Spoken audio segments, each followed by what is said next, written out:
Hai, selamat datang di Biblians. Kemarin kita baru aja memperingati hari kenaikan Tuhan Yesus ke sorga. Dari peristiwa kenaikan ini, maka ada satu peristiwa besar, yang sangat besar, yang Yesus janjikan dan sampai hari ini belum terjadi, yaitu kedatangannya kembali. Second coming of Christ, atau bahasa teologinya parousia. Nah, di video kali ini aku mau bahas kenapa Yesus belum datang, dan apakah dia pasti datang atau hanya ghosting, hanya ngomong kosong gitu. Dan kenapa Yesus gak kasih tahu aja kapan dia datang kembali? Kenapa gak dibilang aja? Nah, itu semua akan kita bahas di video kali ini. Karena itu simak videonya sampai selesai, teman-teman. Yuk kita bahas.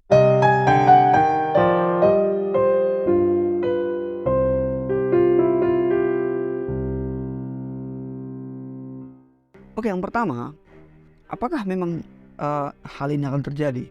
Second coming of Christ, parousia ini akan terjadi. Untuk melihat ini, kita sebagai manusia kita nggak tahu masa depan bagaimana. Tapi sebagai manusia kita selalu melihat apa yang sudah terjadi. Kita belajar dari track record, kita belajar dari sejarah yang ada. Nah, kita lihat Alkitab, sejarah Alkitab itu, nubuatan yang ada di Alkitab itu terjadi. Sangat banyak nubuatan di Alkitab. Bahkan hanya tentang kedatangan Yesus yang pertama, itu ada ratusan nubuat tentang itu.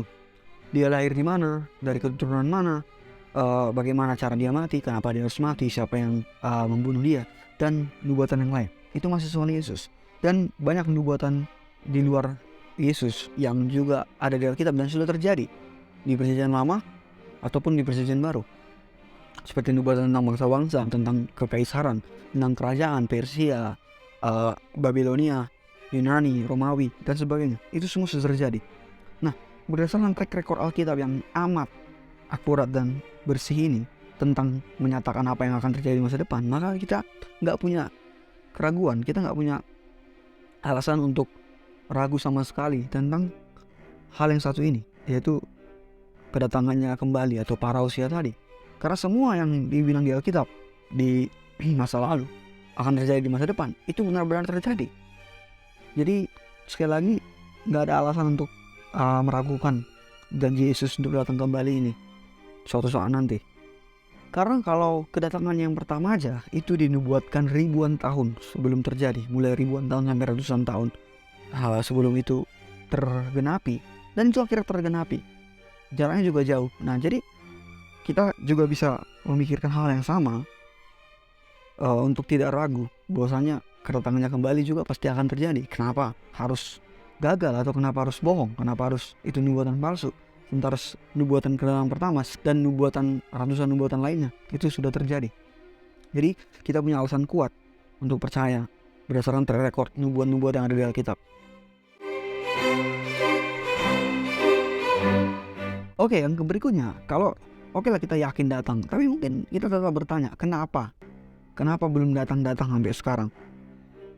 Oke, kalau kita nggak melihat Alkitab secara keseluruhan, apa yang diberitakan oleh Yesus Kristus dalam Injil, maka kita bisa jadi meragukan perkataan Yesus. Jangan-jangan dia ghosting, jangan-jangan dia hoax, nggak ada rencana datang, atau cuma PHP, memberi harapan palsu, dan sebagainya. Tapi kalau kita lihat Alkitab dengan baik, kita akan tahu kenapa dia belum datang. Oke, biar gampang begini, di Alkitab kita bisa jadikan peristiwa-peristiwa besar itu menjadi sebuah checklist gitu, sebuah atau to-do list, daftar untuk dilakukan gitu. Dari semua peristiwa besar ini, to-do list ini, maka semua bisa kita centang karena itu semua sudah terjadi. Cuman ada dua hal besar yang belum terjadi, dan satu di antara dua hal ini menentukan kenapa Yesus belum datang juga. Dalam Matius 24 ayat 14, Yesus pernah berkata, "Dan Injil kerajaan ini akan diberitakan di seluruh dunia menjadi kesaksian bagi semua bangsa. Sesudah itu barulah tiba kesudahannya."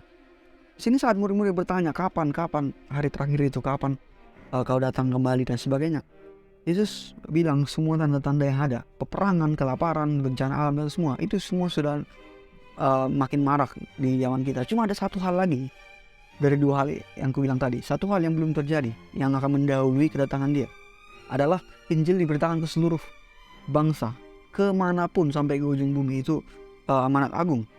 Jadilah semua bangsa muridku. Dan di Kisah Para Rasul ayat 8, kita harus menjadi saksi Yerusalem, Yudea, Samaria, sampai ke ujung bumi, sampai ke tempat-tempat terpencil yang tidak dijangkau mungkin oleh teknologi, tapi Injil harus menjangkaunya.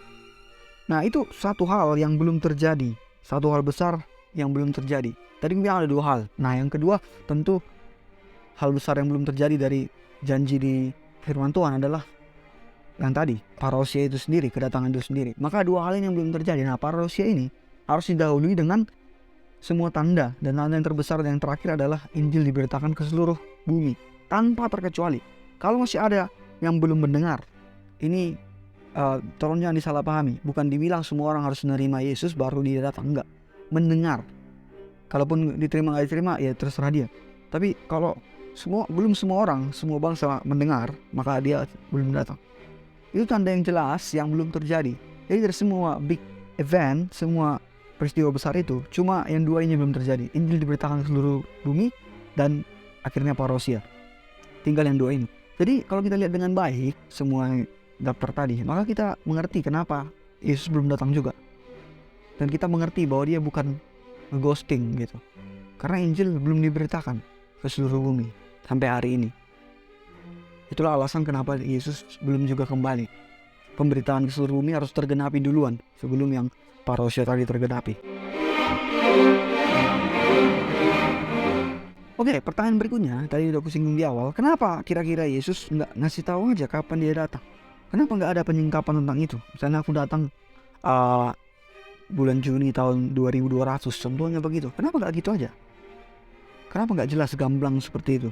Kan supaya kita bisa bersiap toh, supaya kita bisa mempersiapkan diri lebih baik toh, menyambut kedatangan Tuhan dan Raja kita. Bukankah begitu? Mungkin sebagian besar orang berpikir begitu, biar bisa prepare lebih baik. Tapi justru kebalikannya yang diinginkan oleh Tuhan Yesus. Ini jelas dikatakan Yesus di salah satu perumpamaan. Diceritakannya bahwa hamba itu berkata, Tuanku masih lama datang. Aku masih bisa santai, aku masih bisa berleha-leha karena dia masih lama datang. Lalu dia memukuli hamba yang lain, hamba perempuan, hamba laki-laki yang lain. Lalu dia makan, minum, berfoya-foya suka-suka dia. Jadi yang jelas maksud Yesus bahwa yang paling penting dalam kasih adalah bukan kasih yang bulus, bukan udang di balik batu. Itu yang dia lihat seperti hamba ini. Makanya di perumpamaan itu dia bilang, tapi Tuhannya datang saat waktu yang tidak disangkanya. Karena itulah yang pure dari hamba itu. Akan dia berfoya-foya, memukuli hamba yang lain dan sebagainya. Dan kalau dikasih tahu pasti dia nggak memukuli, pasti dia baik, pasti dia anteng, pasti dia jadi manis. Tapi itu nggak pure dari dirinya. Makanya itu alasan pertama kenapa Tuhan nggak pernah nggak mau ngasih tahu kapan dia datang kembali. Kalau dikasih tahu, maka umatnya, semua pengikutnya itu nggak ada yang pure, tidak punya penantian yang pure, tidak punya iman yang pure, karena atau udah dikasih tahu. Dan mereka akan, kalaupun mereka berbuat suci, berbuat baik, itu bukan karena mereka pure mengasihi Tuhan, pure buah roh, bukan, tapi karena mereka tahu Yesus sudah pun dekat datang dan mereka takut. Dan akhirnya kesucian itu jadi kesucian yang fake, kesucian yang sekedar pencitraan, dan bukan seperti itu, itu bukan kasih. Maka Yesus bilang kan, saat dia datang kembali nanti dia akan melihat apakah ada kudapat iman di bumi ini. Itulah iman yang pure. Saat dia datang tiba-tiba, kita benar-benar beriman ke dia. Tapi kalau dia udah kasih tahu dia datang, lalu dia lihat apakah ada iman, ya ada iman, tapi iman-iman yang karena udah tahu, jadi itu iman yang kalau bisa kita bilang iman yang gak pure, bahkan itu mungkin bukan iman. Kira-kira gitu. Analogi sederhana gini, zaman kita sekolah dulu, seandainya dikasih tahu besok akan datang dinas pendidikan ngecek sekolah kita, semua kelas akan lihat kerapiannya, bahkan kerapian siswa. Pasti H-1 itu semua merapikan kelas, membersihkan kelas, bahkan semua pas sudah nyampe rumah mungkin potong rambut biar rapi, mungkin potong kuku, pakai baju yang bersih, sepatu yang bersih, nggak bau dan sebagainya. Dan besok datang ke kepala dinas, mereka dilihat bagus. Tapi itu karena dikasih tahu, dan kita sama-sama ngerti itu nggak pure. Itu bukan karena mereka memang pembersih, atau bukan karena mereka rajin, bukan karena mereka mau rapi, bukan. Itu bukan dari diri mereka sendiri, bukan timbul dari hati mereka, tapi karena ada info bahwa kepala dinas akan datang.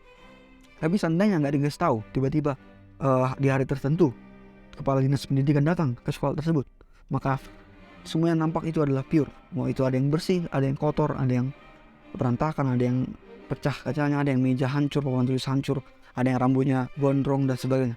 Itulah yang pure. Kalau di dunia ini aja kita ngerti hal seperti itu, terlebih lagi dalam hal hubungan dengan Tuhan. Itu yang Tuhan mau, kasih yang pure. Kalau dikasih tahu kapan dia datang, kita akan persiapan. Semua kita buat rapi, semua pencitraan, semua tampak di luar rapi. Dan itu bukan kasih yang pure kepada Tuhan, itu bukan iman yang pure kepada Tuhan. Itulah alasan kenapa Yesus gak ngasih tahu, kenapa Tuhan gak pernah ngasih tahu kapan dia datang. Well, kurasa itu aja yang mau aku bahas di video kali ini, teman-teman. Kalau ada yang mau komen, feel free to comment below. Oke, dan seperti biasa, bye.